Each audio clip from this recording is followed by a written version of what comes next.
بندہ پہلے ہے، انسان بعد میں، مخلوق پہلے ہے، انسان بعد میں.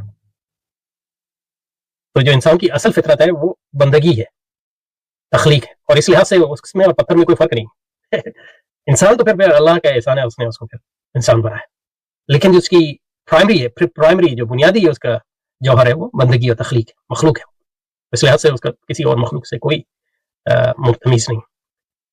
یہ اللہ کا احسان ہے کہ اس نے فضل ہے کہ اس نے آپ کو انسان بنایا اور سوچنے اور سمجھنے کی صلاحیت دی. تو وہ کوئی برتری کی چیز نہیں ہے، وہ امتحان ہے. جو فضیلت دی، بزرگی دی، وہ امتحان کے. لیکن اس بزرگی کا یہ مطلب نہیں ہے کہ انسان کی بنیادی جوہر کوئی مختلف ہے دوسری مخلوق سے. اور انسان کی معراج بندگی ہے، اس سے علاوہ اس کی کوئی معراج نہیں. وہ اپنی معراج پہ پیدا ہوتا ہے.